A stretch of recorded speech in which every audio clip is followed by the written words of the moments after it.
Hello. For those of you who don't know me, my name is Beth and I'm a parishioner here at Sacred Heart Church. My husband Harvey and I have been members of Sacred Heart Parish for about 24 years, and we have one daughter, Amanda, who's a senior at West Virginia University. Now, I'm originally from Morgantown, West Virginia. I was born and raised there, I went to school there, and I went to law school there. When I graduated law school about 30 years ago, I really wanted to go and practice in Pennsylvania, since Morgantown is only about 15 minutes from the border. And I sent out a lot of resumes. We actually sent paper letters then. And I got an interview with a law firm in Allentown. Now, I had never heard of Allentown in my life. I didn't know where it was, and I knew nothing about it. I didn't know how even to get to Allentown. So I pulled out a paper map, and I figured out how to get here. To make a long story short, I received an offer, and I moved here, not knowing a soul or anything about the area. Now, I eventually moved to Easton to form a partnership with another attorney. And in the meantime, I met Harvey. We got married, and we moved to Bath since it was between our jobs. He was in Allentown, and I was in Easton. After my partner retired in 2004, I moved my office to my residence, and I've been practicing in Bath now for about 16 years. I was raised in the Catholic faith, and I have always tried to practice my faith wherever I am. It is a part of my life, and it is present in everything that I do. When I first moved out here, I became a member of the cathedral since I was living in Allentown. And while the cathedral is very beautiful, it never really felt like I was part of a parish. I went to Mass, but it was never very welcoming to newcomers, and it never felt like home. When I moved to Easton, I became a member of St. Michael's Parish. It was a small Lithuanian parish, and I was welcomed a little more into that community. They liked me because I'm of Slovak descent, and the ladies used to say, "Well, that's pretty close to being Lithuanian, so you're okay, and we're happy that you're here." But unfortunately, that parish closed soon after, and I began looking for a parish again. Harvey and I were married by that time, and we had moved to Bath. And that is where I found Sacred Heart. What can I say about Sacred Heart other than I finally found the parish family that I can call home, that has welcomed me as its child, and where my faith has flourished. Now, in the past 24 years, as most of you know, I pretty much have been involved in every aspect in this parish in which I could volunteer. And while my daughter went to Sacred Heart for 9 years, I don't think a day went by that I wasn't up here volunteering, either as a class mom, because nobody else wanted to do it, making a craft, organizing the Christmas program, helping with living stations, or running Tricky Tray. And here at the parish, I've been on various church boards. I conducted the children's choir for many years.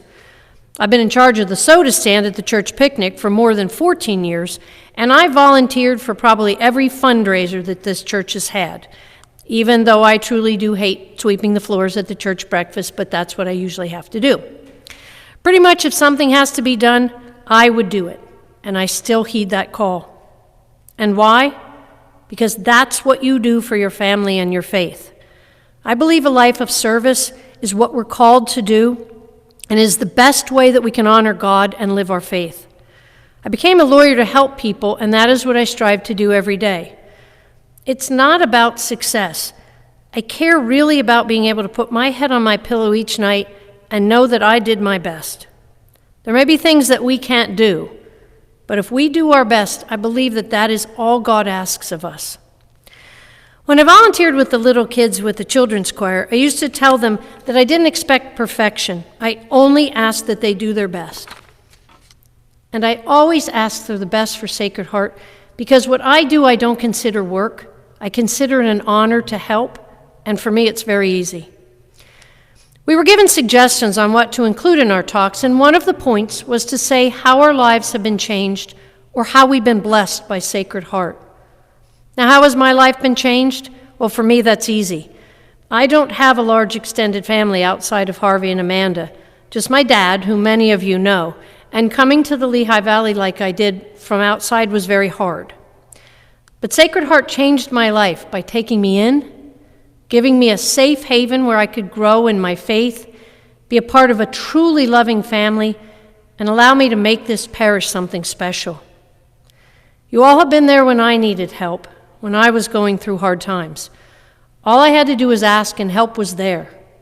You don't find this kind of love and commitment in other parishes. You really don't. And not only me, but you all welcomed my dad with open arms. Now, he used to visit for many years, and now he lives with us. But even though he's not a member of this parish, you all treated him like he's a member of this parish. He didn't participate very much, but you all welcomed him as if you have known him forever, and you've always made him feel loved and appreciated. And for that, I am truly blessed. So how have I been blessed? In so many ways. In being a member of a huge, loving family, in having a comforting place to worship and express my faith, in having so many opportunities to help in so many ways. I love coming to Mass and seeing familiar faces, and I can't wait till we can get back to normal and have that picnic again. Now we all complain about how hard it is, and all of us in the food stand know how hard it is in that heat because we don't have air conditioning. But I always say it's a 3-day party, and I love every minute of that community of faith that we create here at Sacred Heart.